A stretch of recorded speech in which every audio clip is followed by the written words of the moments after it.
그다음에 교재 290페이지 여기부터는 이제 이론보다는 실기 쪽에 좀 더 잘 나오는 파트인데요. 겸용사업자. 경영사업자의 세액계산 특례인데요. 여기에서 일단 겸용사업자가 뭔지 아셔야 돼요. 겸용의 뜻은 뭐냐면 두 가지를 같이 하시는 분이에요. 그래서 과세사업하고 면세사업하고 같이 하시는 분, 이런 분들을 겸용사업자라고 합니다. 그래서 우리 공부했었던 것 중에서는 약국이 조제용역은 면세고 일반의약품은 뭐라 그랬죠? 과세. 이렇게 한 업체 안에 두 개가 공존하는 것들이 있어요. 신문사도 같아요. 신문은 면세인데 신문 안에 광고 들어가죠. 광고는 또 과세예요. 그러니까 이런 식으로 두 가지가 같이 있는 회사를 겸용사업자라고 합니다. 근데 왜 문제가 되냐면 하나만 있으면 한쪽으로 다 몰아주면 되잖아요. 과세만 있으면 과세로, 면세만 있으면 불공으로, 이런 식으로 한쪽으로 다 몰아줘 버리면 되는데 이게 두 개가 있다 보니까 두 개가 있으면은 양쪽에 같이 썼겠죠. 그러면 또 뭐를 해줘야 돼요? 나눠줘야 돼요. 그래서 나눠주는 문제가 시험 문제에 나옵니다. 그래서 우리 그 원가회계에서도 간접비가 항상 문제였잖아요. 왜요? 직접비는 어차피 갈 곳이 정해진 애들이야. 그쪽으로 가면 되는데 간접비는 같이 썼잖아요. 같이 썼으면 뭐 해야 돼요? 나눠야 돼. 배분해야 돼. 얘도 똑같은 거예요. 과세에도 쓰고 면세에도 썼으니까 기준을 정해서 뭐 하셔야 돼요? 나눠야 돼요. 거기 보시면 아래쪽에 안분계산이라고 있는데요. 제일 밑에 보시면 안분계산의 배제라고 있어요. 그래서 우리 배제가 뭐 하는 거죠? 네, 나누는 거죠. 뭐 하는 거예요? 나누는 거예요. 그래서 보시면은요,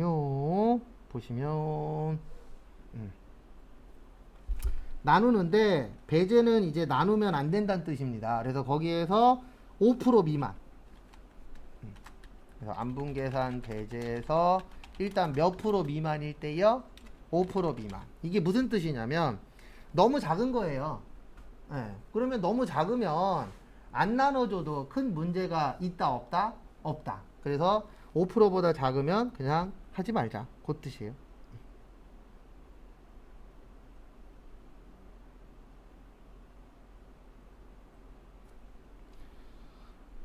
그 다음에 또 다음 거 보시면은요.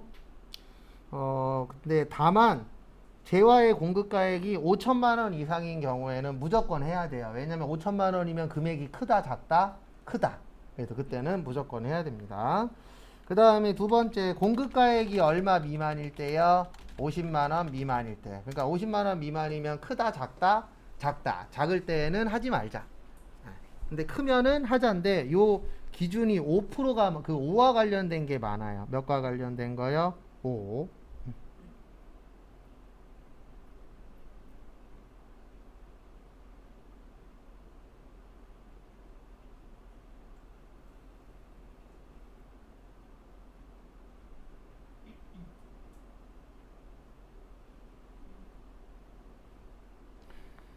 그 다음에 다음 것도 보시면은요, 그 5와 관련된 거 좀 봐두시고, 그 다음에 293페이지. 거기 보시면 1번에 안분계산이라고 있고요. 2번에 보시면 정산이라고 있어요. 차이점이 뭐냐면 안분은 예정신고 때 하는 거고요. 정산은 확정신고 때 하는 거예요. 근데 차이점이 하나 있습니다. 무슨 차이점이 있냐면 안분은 3개월치만 계산하거든요. 근데 정산은 6개월치 계산해서 3개월치 빼는 거예요. 그러면 몇 개월치가 남죠? 3개월치가 남죠. 이렇게 구하는 거예요. 그러니까 이 부가가치 세법에서 그 3개월치 구하는 방법은 크게 두 가지가 있어요. 하나는 그냥 바로 3개월치만 구하는 방법. 요게 하나 있고, 또 하나는 6개월치를 계산을 해서 몇 개월치를 빼는 거예요? 3개월치를 빼요. 그러면 몇 개월치가 남죠? 3개월치. 그래서 이렇게 되는 거예요. 어떻게 되냐면은 1기에서 1기 예정을 빼요. 그러면 몇 기 확정만 남죠? 1기 확정만. 이렇게 계산하는 거예요. 정산 같은 경우에. 왜냐면 정확하게 뭐 하겠다? 계산하겠다. 그래서 6개월치 완벽하게 계산을 해서 기존의 1기 예정에 있었던 3개월치를 빼면은 1기 확정권만 뭐 할 것이다? 남을 것이다. 라고 보는 방법이세요.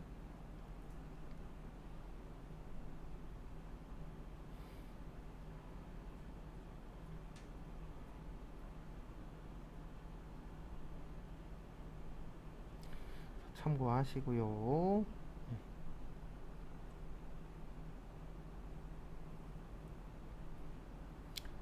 그 다음에 다음 거 보시면은요. 그거 계산은 나중에 할 겁니다. 294페이지. 거기 보시면 재계산이라고 있어요. 재계산에다가 이렇게 적어주세요. 감가상각.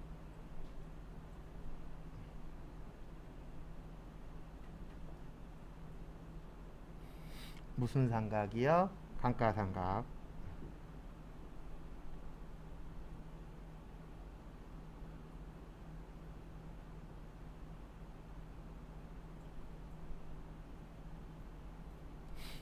참고하시고.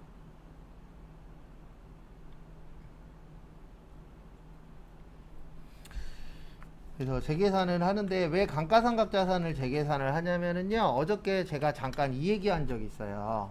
건물하고 구축물은 6개월에 몇 프로라고요? 5%. 그 다음에 기타의 감가상각자산은 25%라고 잠깐 얘기한 적이 있었어요. 기억은 안 나겠지만.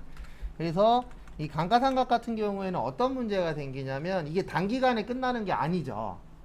이게 뭐 6개월, 1년, 10년 막 이런 식으로 장기간이다 보니까 어떤 문제가 생기냐면은 계산할 때마다 계산하는 금액이 달라져요. 왜 달라지냐면은 이 부가가치세에서 나눠줄 때에 계산을 할 때 기준은 매출액 기준으로 하거든요. 근데 우리가 맨날 뭐 2020년도에 100만원, 2021년도에 100만원, 2022년도에 100만원 이런 식으로 매출액이 똑같지가 않잖아요. 2020년도에는 뭐 1000만원 팔았다가 2021년도에는 900 팔았다가 이런 식으로 매출액이 어떻게 돼요? 바뀌어요. 그러면 기준도 어떻게 되는 거죠? 바뀌게 되겠죠. 그래서 그 기준에 맞춰서 다시 뭐 하자? 계산하자. 그래서 무슨 계산이라 그래요? 재계산. 근데 다른 거는 안 해요. 유일하게 얘네만 하는 거예요. 무슨 자산만이요? 감가상각 자산만. 그래도 거기 그 재계산의 재계산의 대상이 되는 자산에 보시면은요. 재계산의 대상이 되는 자산은 무슨 자산만 한다고요? 감가상각 자산만 하도록 되어 있습니다.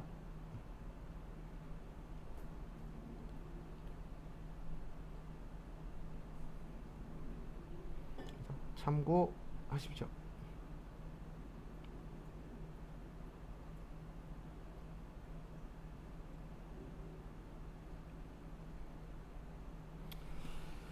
나중에 계산은 저기 실기할 때 할 거예요. 지금은 그냥 큰 틀만. 그 다음에 296페이지.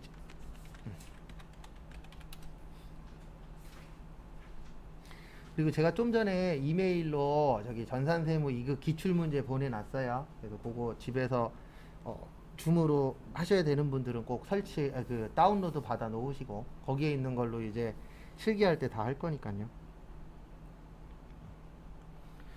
그래서 거기 보시면 신고 및 간이과세 제도라고 보이실 겁니다. 그래서 신고 및 간이과세 제도 보시면은요. 우리 예정신고 있죠. 그래서 1기 예정신고는 1월에서 몇 월이요? 3월. 그 다음에 1기가 아니라 2기 예정신고는 7월에서 9월. 이렇게 3개월에 한 번씩 내는데 왜 예정과 확정으로 나누냐면은요. 거기 진한 글씨로 보시면 조세 수입의 평균화와 조세 부담을 뭐 시키기 위해서요? 분산시키기 위해서. 솔직히 평균화보다는 조세 부담의 분산이 더 커요. 왜냐면 한 번에 목돈 내기는 힘들잖아요. 그러니까 조금씩 여러 번 내는 게 훨씬 더 부담이 어떻죠?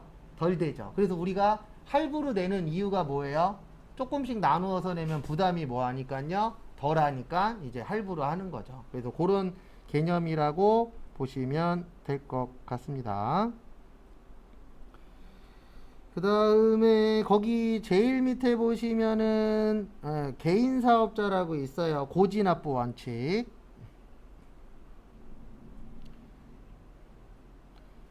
그래서 보시면은요.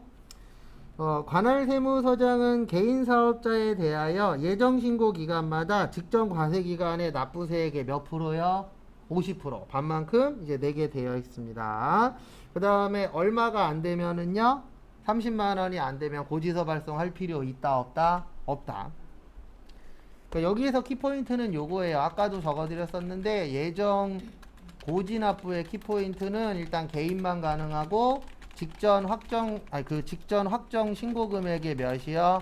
2분의 1 반만큼만 하시면 되고 30만 원이 안 되면 고지서 발송 안 하고, 그 다음에 297페이지 위에 보시면 신고납부도 할 수 있는데 신고납부를 하려면 직전 확정 신고 금액의 몇 분의 몇이어야 된다고요? 3분의 1. 그래서 3분의 1이라고 거기 써 있죠? 3분의 1의 미만이 되면은 예정 그 신고납부도 할 수 있다 없다? 있다. 무조건 고지서류만 내는 건 아닙니다.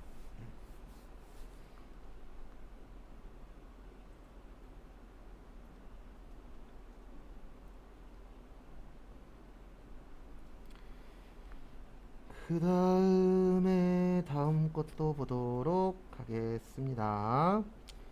다음 거 보시면은요. 거기 밑에 보시면 297페이지 밑에 보시면 경정이라고 있어요. 뭐라고 있으세요? 경정. 그래서 경정은 뭐냐면은요, 신고가 잘못된 경우를 경정이라고 해요. 우리가 신고하다 보면은 잘못할 수 있어요, 없어요? 있죠. 네, 그거를 그렇게 표현을 합니다. 참고하시고.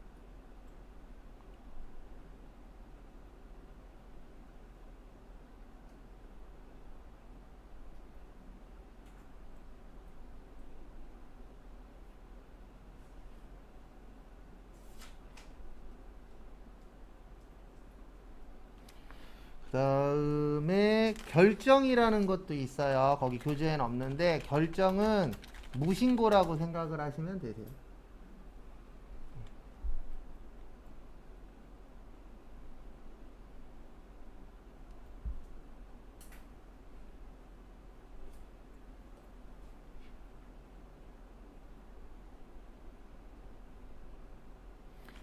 근데 둘 다 국가가 먼저 한 거예요.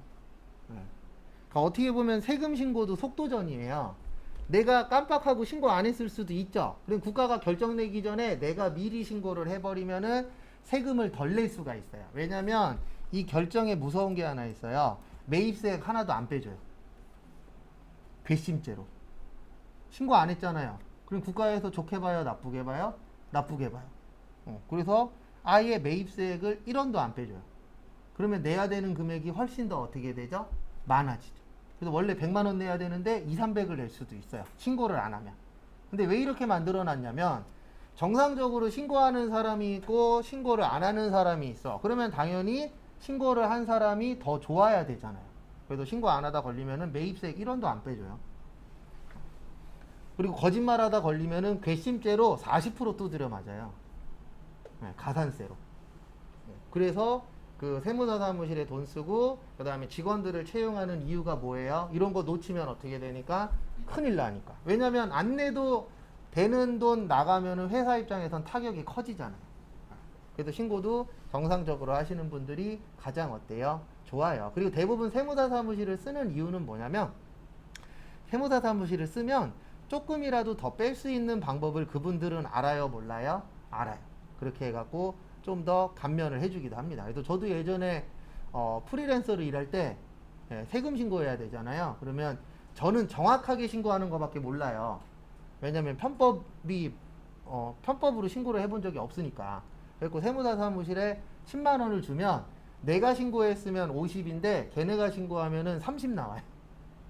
그러면 내가 수수료 준 거 말고도 조금 더 세이브가 돼요. 왜냐면 걔네들은 뭐 몇 프로 이런 비율이 있거든요. 그런 비율을 신고를 해봤으니까 알아요, 몰라요? 알아요. 그래서 나중에 혹시 사업하실 분들은 이거는 좀 지켜주시는 게 좋아요. 어떤 분들 보면은 뭐 아는 사람 이렇게 해갖고 하는데 그것보다는 그 업종을 전문적으로 하는 데가 있어요. 그러니까 병원 전문, 아니면 뭐 가구회사 전문, 이런 식으로 세무사 사무실도 전문직들이 조금씩 나눠지거든요. 변호사들도 똑같잖아요. 변호사도 뭐 교통사고 전문 있고, 예. 그다음에 뭐 이혼 전문 있고 다 다르잖아요. 그래서 그 전문가들한테 맡기는 게 가장 좋아요. 왜 좋냐면은요, 이게 변수라는 게 있잖아요. 그러면 똑같은 회사만 맡다 보면은 아, 요렇게 하면은 걸리는구나, 이렇게 하면 안 걸리는구나, 이런 걸 알 수 있잖아요. 그래서 되도록이면은 전문적으로 하는 데다가 맡기는 게 조금 더 우리한테 이익이 생겨요. 그런 부분이 있습니다. 그래서 아무데나 막 맡기는 것보다는 좀 어느 업종 전문가들한테 맡기는 게 훨씬 더 좋아요. 그래서 있는 게 전문가잖아요. 이런 거 모르시는 분들은 그냥 막 맡겨요. 막 맡기면 나중에 후회해요. 왜냐면 전문으로 하는 데다 맡겼으면은 안 터지거나 터지더라도 좀 더 편하게 해결할 수 있는데, 그런 게 전문이 아닌 데들은 모르니까 좀 더 사건 사고가 커지는 경우들도 있더라고요. 그 다음에 다음 거 보시면은요, 환급에는 두 가지가 있죠. 일반 환급하고 조기 환급인데, 조기 환급 문제가 간혹가다 이론에 나옵니다. 그래서 일반 환급은 30일이고 조기 환급은 15일. 그 다음에 조기 환급은 수출하시거나 아니면 시설 설비에 투자하실 때 할 수 있고요.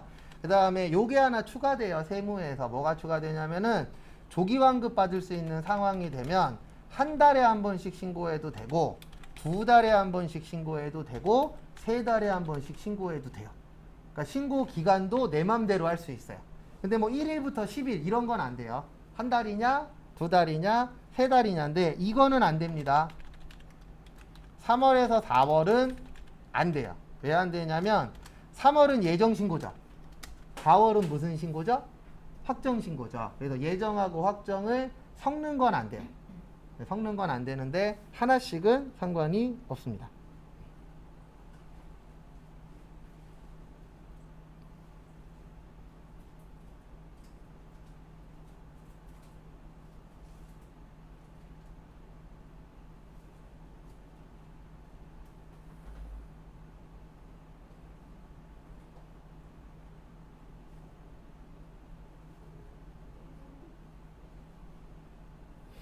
그래서 참고하시고.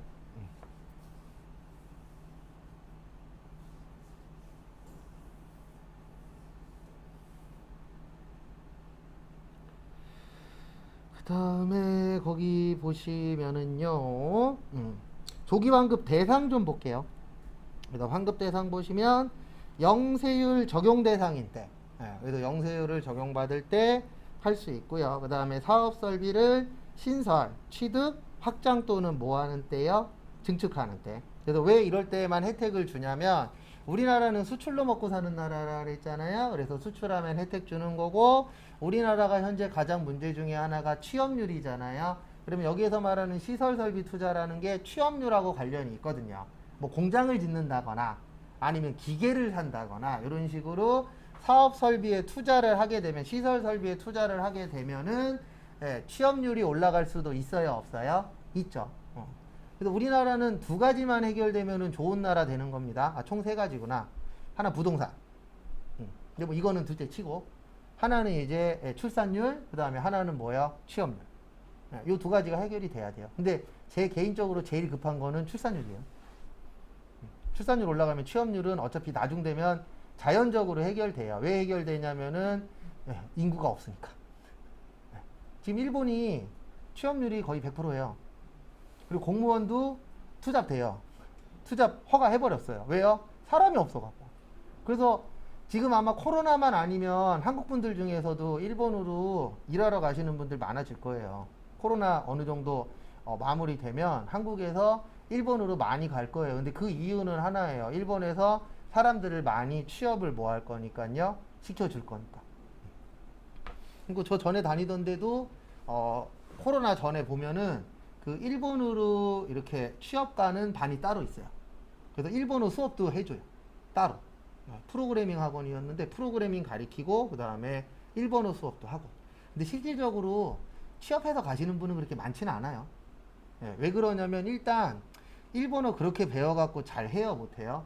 못해요. 일단 언어가 어느 정도 마무리가 안 되면 가는 게 쉽지는 않아요. 근데 언어만 된다 그러면은 제 개인적인 생각인데 나쁘진 않아요. 특히 이제 뭐 일본도 괜찮고 아니면 호주 아니면 캐나다 예, 미국으로 가실 분은 연락 주시고 제가 그랬잖아요. 세탁소 취업시켜 드린다고.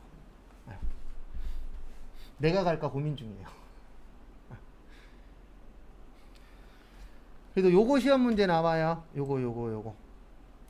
3월, 4월은 된다, 안 된다? 안 된다. 그러니까 예정신고면 예정신고, 확정신고면 확정신고, 그 안에서 한 달이든 두 달이든 세 달이든 마음대로 해도 돼요.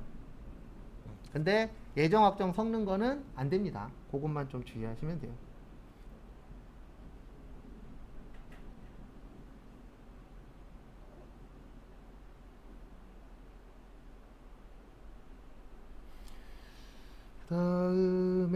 다음 것도 보시면은요. 다음 거 보시면 원래 여기에 키포인트는 가산세예요. 뭐라고요? 가산세. 그래서 거기 보시면 299페이지 가산세. 원래 이거를 외워야 되는데 저도 이거 다 못 외워요. 너무 많아서. 그래서 이거는 어떻게 할 거냐면 나중에 문제 풀면서 반복을 할 거예요. 그래서 반복해서 익힐 거예요. 안 그러면 못 해요. 그리고 여기에서 따로 가산세만 외워봤자 대입을 못 해요. 왜냐면 문제는 문제고 암기는 암기잖아요. 그래서 나중에 반복하면서 한 3일 정도 저희가 이거랑 연말정산 연습을 할 거거든요. 부가세랑 소득세. 네, 그때 어느 정도 틀 잡고 그 다음에 나머지 기출문제 풀면서 익힐 거예요. 그래서 그때 볼 겁니다. 그래서 305페이지로 넘어오세요. 근데 가산세 중요해요. 요즘 덜 내는 추세긴 한데 그래도 내긴 하거든요. 실기 쪽에서. 시험 준비하시는 분들이 제일 싫어하는 게 여기에요. 가산세. 그래서 간혹가다 시험 문제 가산세 안 나오거든요. 그러면 합격률이 좀 올라가요. 근데 가산세 나오면 합격률이 좀 떨어지긴 합니다.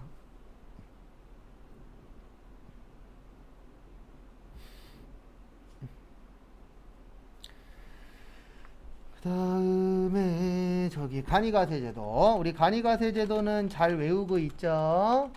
네, 누구만 가능이요? 개인 직전연도 공급 대가가 8천만원 미만. 그 다음에 영수증 발행은 직전연도 공급 대가가 얼마야? 네, 4,800만원 미만. 그 다음에 마지막으로 4,800만원이 안되면 납부는 뭐야? 면제인데 시험 문제 어떻게 나오냐면 이렇게 나와요. 신고 및 납부가 면제된다. 이거는 틀린 거예요. 신고는 꼭 하셔야 됩니다. 왜냐면 신고를 해야 이 업체가 5천만 원을 파는지 4천만 원을 파는지 알 수 있잖아요. 네. 근데 납부 면제라 그래서 신고도 안 해. 그러면 안 됩니다. 뭐만 면제라고요? 납부만 면제예요. 그거 주의하시고.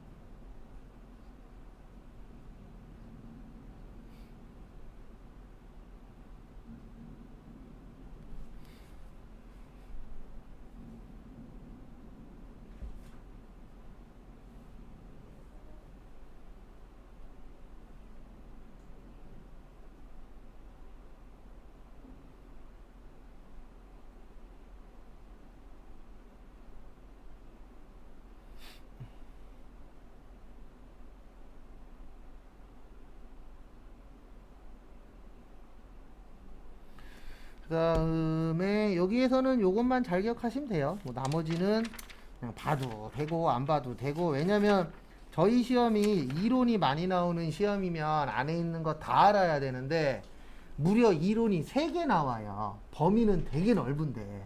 그러다 보니까 좀 테두리를 많이 내는 편이에요. 세부적인 알맹이보다는. 그래서 그 정도만 알고 계시면 문제 푸시는데 크게 지장은 없습니다. 그 다음에 314페이지 소득세.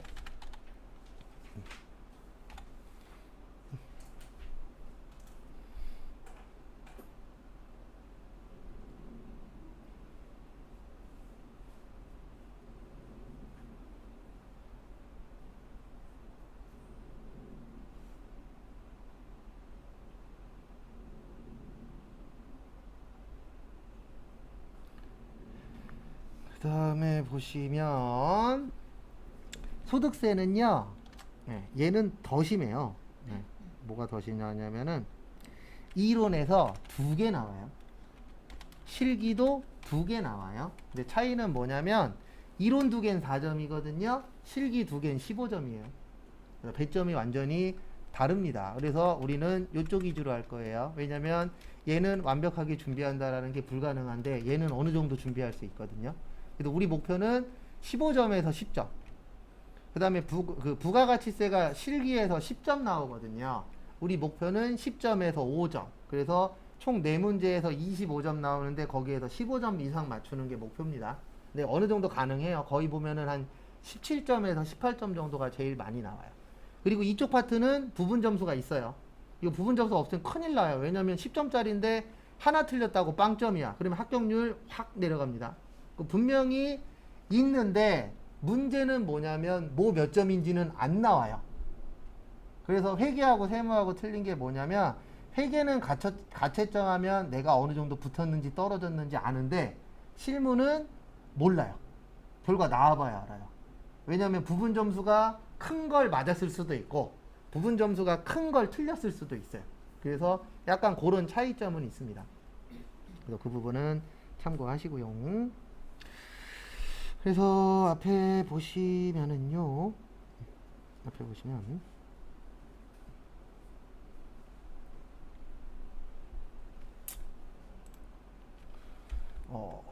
거기 교재 잠깐 볼게요. 314페이지. 또 소득세는 자연인이 얻은 소득에 대하여 자연인에게 부과되는 조세이다. 그래서 우리가 자연인입니다. 그래서 예전에 광고 있었죠. 폭포수에서 나는 자연인이다 외치신 분. 그래서 저희가 자연인이에요. 원래 소득세는 2가지로 나누어져요. 법인소득세하고 개인소득세 이렇게 나누어지는데 우리나라는 법인소득세는 무슨 세라 그래요? 법인세라 그래요. 뭐라 그래요? 법인세. 그 다음에 개인소득세는 뭐라 그래요? 소득세라 그래요. 그래서 법인세 그러면 원래는 법인소득세예요. 그 다음에 소득세 그러면 원래는 개인소득세인데 그냥 우리나라에서는 법인세, 소득세 이렇게 나누어서 이야기를 합니다.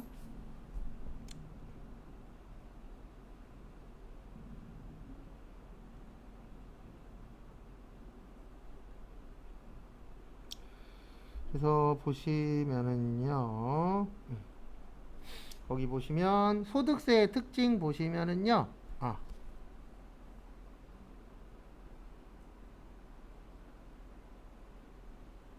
잠시만요. 오늘 인터넷이 좀 불안해요. 그건 참고하시고. 그래서 잘 연결이 안 되시면은 잠깐 나갔다가 다시 한 번 더 연결을 해보세요. 그게 지금 어제 비 오고 그랬는지 조금 문제가 있더라고요. 그래서 그건 참고하시고. 그래서 거기 보시면은 우리나라 소득세의 특징은 국세예요. 뭐라고요? 국세. 국세는 누가 내는 세금이에요? 누가 가져가는 세금이에요? 국가가. 그 다음에 직접세예요. 무슨 세라고요? 직접세. 그래서 직접세는 세금을 내는 사람과 부담하는 사람이 같은 겁니다. 부가가치세는 무슨 세죠? 간접세예요. 무슨 세요? 간접세. 그 다음에 다음 거 보시면은요, 보통세예요. 그러니까 세금은 보통세라는 게 있고 목적세라는 게 있어요. 목적세의 가장 대표적인 게 교육세 같은 거. 교육세는 거두면 어디에만 쓰죠? 교육에다가만. 근데 보통세는 쓰는 데가 정해지진 않은 거예요. 그래서 이 세금을 걷어서 국가에서 정하는 겁니다. 이거는 도로 깔고, 이거는 뭐 복지에 쓰고 이런 식으로 나누어서 국가에서 원하는 대로 나누어서 쓸 수 있는 걸 무슨 세라 그래요? 보통세. 그리고 우리나라는 신고민 무슨 제도예요? 납부제도예요. 그 부분 참고하세요.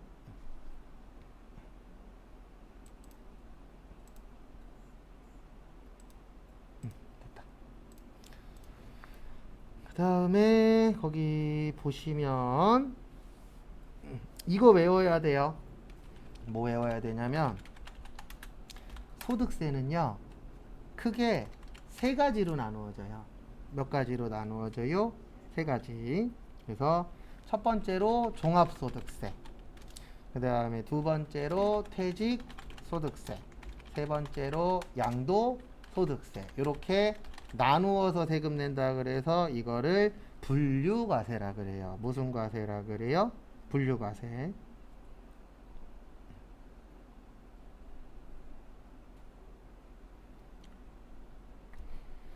그 다음에 다음 거 보시면은요. 그 다음에 보시면 종합소득은 6가지로 나누어져요. 몇 가지로 나누어진다고요? 6가지. 그래서 그 6가지가 뭐냐면 이자, 배당, 사업, 근로, 연금, 기타. 그래서 합쳐서 낸다 그래서 종합과세. 무슨 과세라고요? 종합과세. 그래서 요거 종류 외우셔야 돼요. 시험 문제 쉽게 나오면 요 6가지에다가 뭐 이상한 거 하나 툭 던져놔요. 네. 그래서 종류 꼭 기억해 주셔야 됩니다.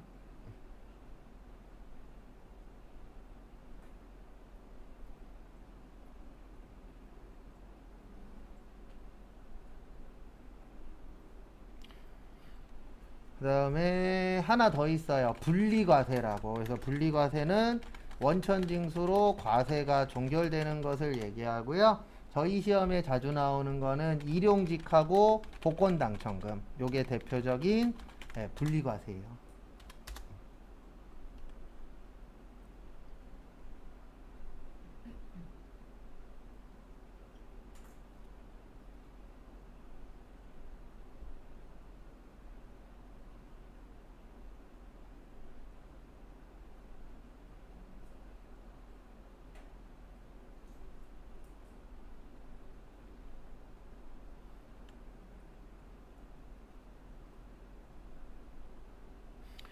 그다음에 요거 외우셔야 돼요. 시험 문제 쉽게 나오면 요런 거 물어봅니다. 그리고 분리과세의 뜻은 뭐냐면 더 이상 낼 세금이 없는 거예요. 그래서 일용직 분들 일용직 1급 받을 때 세금 띄고 받거든요. 그러면 더 이상 낼 세금 있다 없다? 없다. 그 다음에 복권당첨금도 똑같아요. 복권당첨금 받을 때 5만 원까지는 세금 안 내요. 네, 근데 5만 원이 넘어가면은 세금 내야 되거든요. 그러면 그 세금을 띄고 나서 나머지만 받는 거예요. 그러면 더 이상 그 돈 관련돼서는 세금 낼 게 없어요. 네, 그걸 이야기하는 겁니다. 참고하시고.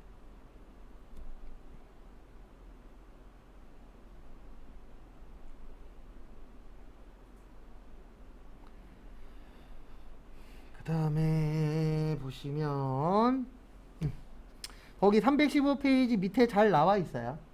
그래서 이자, 배당, 사업, 근로, 연금, 기타는 무슨 소득이요? 종합소득. 그리고 이거 외우실 때 꼭 지켜주셔야 될 게 하나 있어요. 요거 꼭 순서대로 외워야 돼요. 순서 뒤섞이면 안 돼요. 그러니까 저희가 암기할 때 두 가지는 꼭 순서대로 외워야 돼요. 하나는 결손금 처리 순서. 왜냐면 걔도 순서대로 가거든요. 이 종합소득세도 나중에 순서대로 배열하는 게 있어요. 그래서 꼭 요거대로 순서를 기억을 하셔야 돼요. 그래서 이거대로 외우셔야 그 문제의 순서가 기억이 나거든요. 그래서 요 부분도 꼭 순서대로 꼭 그래서 두 가지는 순서대로 기억을 해주셔야 돼요. 하나는 결손금 처리 순서, 그 다음에 하나는 종합소득세 순서. 요거 중요합니다. 그 다음에 거기 보시면 옆에 보시면 뭐 분리과세니 분류과세니 나와 있죠. 네, 거기에선 분류과세 좀 잘 받으시고 분류가 뭐 하는 거라고요? 나누는 거예요. 그래서 종합소득세, 퇴직소득세, 양도소득세 이렇게 나누어서 낸다. 그래서 무슨 과세라고요? 분류과세. 그 다음에 316페이지 거기 보시면 과세단위라고 있어요. 무슨 단위요? 과세단위. 그 과세단위는 어떻게 되냐면 개인단위 과세예요. 무슨 단위요? 개인단위. 그래서 이게 무슨 뜻이냐면은 내가 맞벌이를 해. 그러면 따로따로 신고 및 납부하는 거예요. 부부 합산이 아니에요. 그래서 개인 단위로 따로따로 다 신고를 하도록 되어 있습니다. 그래서 이걸 무슨 단위라 그래요? 개인 단위.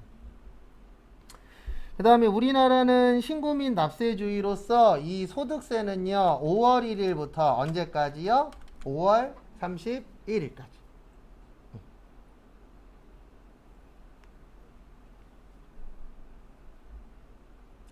제가 어저께 그거 안 써드렸죠. 안 써드린 것 같은데. 그 뭐냐, 중요한 신고 날짜. 안 써줬죠. 간단하게 좀 적어 드릴게요. 1월 25일 날은 부가세 2기 뭐요? 확정. 그 다음에 2월에는 뭐 하냐면 요거예요. 뭐요? 연말정산. 왜냐면 이거 신고를 3월 달에 하거든요. 3월 초에. 그래서 2월 달에 다 끝내놔야 돼요. 왜냐면 3월 달에 뭐예요? 법인세 신고예요. 그리고 4월 25일 날 뭐 하죠? 몇 기 예정? 1기 예정 부가세하고. 부가세 1기 예정하셔야 되고, 5월에 뭐 한다고요? 소득세. 그리고 6월은 정리해요. 신고 막 했잖아요. 그럼 이제 정리해야 되고, 그 다음에 7월 25일 날 뭐예요? 부가세 1기 확정 신고예요. 그리고 10월 25일 날 뭐예요? 부가세 2기 예정 신고. 그래서 나중에 세무사 사무실 가시면은 상반기가 뭐 하다고요? 바빠요. 왜냐면 중요 신고는 상반기 때 몰려 있어요. 그리고 이것만 있는 건 아니에요. 이건 일반적인 회사들의 중요한 신고라고 보시면 됩니다. 그래서 요때 좀 바쁘고, 그 다음에 요 이후에는 좀 널널해요. 네. 그리고 회계 때에도 한번 설명드렸었는데, 우리 나중에 회사 가시면은 저거 해야 되잖아요. 뭐 해야 되냐면은 여름휴가 가야 되잖아요. 꼭 여름휴가는 요 날 다음 날로 7월 23일 날 가겠습니다. 그러면 잘릴 수도 있어요. 왜냐면 개념 없는 격리 직원이 돼 버리기 때문에. 그런 부분은 좀 유의하시고.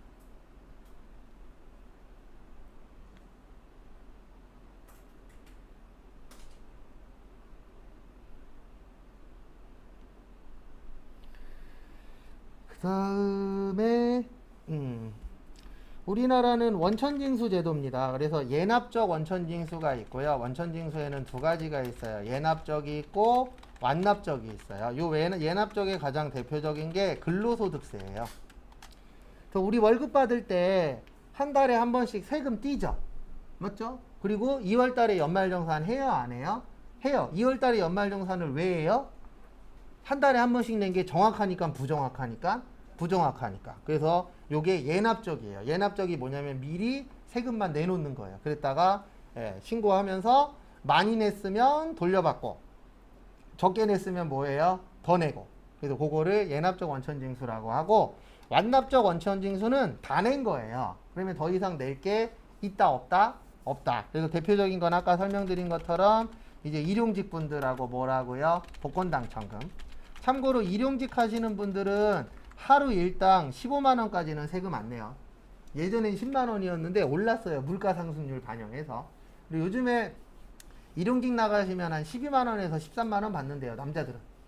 여자분들은 과거에는 7만 원이었었는데 7만 원, 7만 5천 원, 8만 원 그랬는데 요즘에는 10만 원짜리가 많다 그러더라고요. 남자는 한 12만 원, 13만 원. 근데 이것도 다 틀려요. 가봐야 하는 거예요. 네. 맞죠? 13만 원은 저거 얘기하는 거예요. 뭐지? 건설 일용직. 그래서 제가 알기로 중소기업은 대부분 10만 원이 많아요. 남자 10만 원, 여자분들 한 7, 8만 원. 그게 제일 많긴 합니다.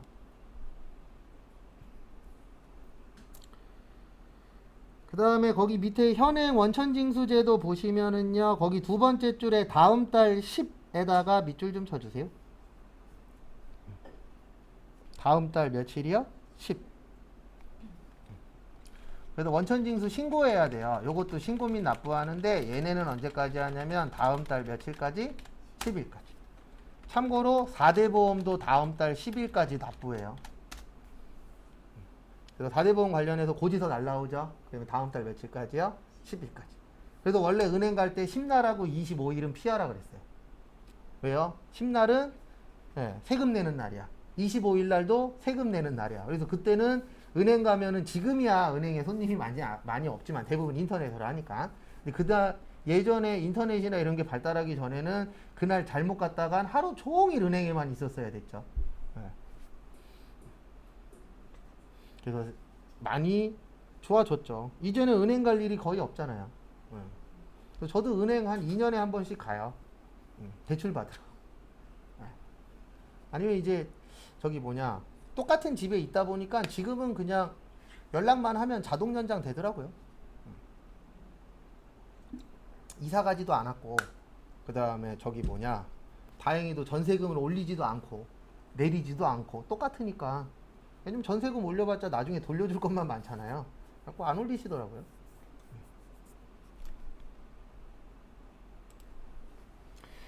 그 다음에 317페이지에 별표 3개, 납세 의무자.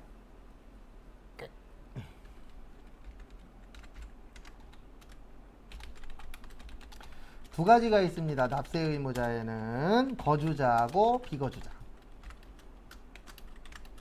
그래서 거주자냐 비거주자냐를 나누는 기준은 183일이에요. 그래서 우리나라에 183일 이상 있으면은 무슨 자가 되는 거예요? 거주자. 그래서 거주자의 특징은 무제한 납세 의무자라고 해서 우리나라에서 번 것도 세금 내고 외국에서 번 것도 세금을 냅니다. 그래서 요즘 BTS 난리잖아요. 방탄소년단. 방탄소년단이 미국 가서 잘 되면은 한국의 위상도 올라가고, 미국 가서 달러 벌어오잖아요. 그럼 국가에다 뭐도 내셔야 돼요? 세금도 내셔야 돼요. 그래서 국가에서는 일석삼조죠. 네. 세금도 걷고 나라 발전도 되고, 네. 위상도 올라가고 얼마나 좋아요. 좋죠. 그 다음에 비거주자는 거주자가 아닌 자예요. 그래서 이분들은 제한 납세 의무자라고 해서 무슨 소득만 세금 내시면 돼요? 국내 소득만. 네. 그래서 이 법을 아주 교묘하게 활용을 잘 하시는 분들이 있어요. 네. 예전에는 군대 문제 때문에 우리 그 1세대 아이돌이라고 표현하죠. 1세대 아이돌 분들이 우리나라에서 녹음을 거의 안 했어요. 외국에서 녹음을 해갖고 왔어요. 왜냐면 우리나라에 며칠 이상 있으면 군대 가야 되는 게 있었대요. 그거에 맞춰서 군대 갈 때쯤 되는 날짜가 다가오면 뭐 하는 거예요? 다시 외국 갔다가, 그 다음에 또 이제 날짜 좀 지나갖고 군대 가는 거하고 관련이 없어. 그럼 또 우리나라 들어와서 뭐해요? 활동했다가, 그 다음에 또 일정 기간 있다가 또 갑자기 또 어디로 가요? 외국으로 가고. 그리고 군대 안 간 사람 몇 명 있잖아요. 근데 외국 국적자인데도 군대 간 사람도 있지만, 근데 예전에는 그런 게 비일비재했죠. 왜냐면 군대 가게 되면은 솔직히 남자들 입장에선 이게 꼭 뭐 맞는 말은 아니지만 2년이라는 날짜가 그냥 군대 안에서 없어지는 게 되잖아요. 그러면 연예인 입장에서는 돈 벌 수 있는 것도 줄어들고, 그 다음에 과거에는 군대 갔다 오면 잊혀졌거든요. 요즘엔 군대 갔다 오면 와가 되기도 하지만, 과거에는 군대 갔다 오면 저런 애도 있었어? 이렇게 되는 경우들이 워낙 많았으니까. 그래서 요거 갖고 보는 거예요. 국적은 상관없어요. 시험 문제 지문에 뭐라고 나오냐면 외국 국적자는 거주자가 될 수 없대요. 이건 틀린 말이에요. 국적이 어디냐가 중요한 게 아니고 며칠 이상 있느냐? 183일. 그래서 우리나라에 외국 국적자인데 183일 이상 있어. 그러면은 국내 거주자가 되는 거예요. 그래서 이분들은 외국 나가서 버신 것도 뭐 하셔야 돼요? 세금을 납부하셔야 됩니다. 그 다음에 거기 당구장 표시 좀 볼게요. 당구장 표시 보시면 국내에 거소를 둔 기간이 1과세 기간 동안에 183일 이상인 경우에는 국내에 183일 이상 거소를 둔 것으로 보는데요. 요런 거는 괜찮아요. 걸쳐서 있을 때. 그래서 2020년도에는 우리나라에 80일 있고 2021년도에는 100일 동안 있었어. 그러면 합치면 180이죠. 이렇게 보는 게 아니고 1년 안에 180일 이상 있어야 돼요. 그래서 이때는 이분은 거주자가 아니고 뭐가 되는 거예요? 비거주자가 되는 거예요. 왜냐면 우리 소득세는 1월 1일부터 12월 31일 1년으로 봐요. 몇 년이요? 1년. 그 1년 중에서 우리나라에 몇 개월 이상 있을 때? 6개월 이상 있을 때에 거주자가 되는 겁니다. 근데 우리는 항상 거주자죠. 왜요? 외국 나갈 일이 없으니까. 그 다음에 잠깐 쉬었다가 4시에 그 밑에 거부터 또 보도록 하겠습니다.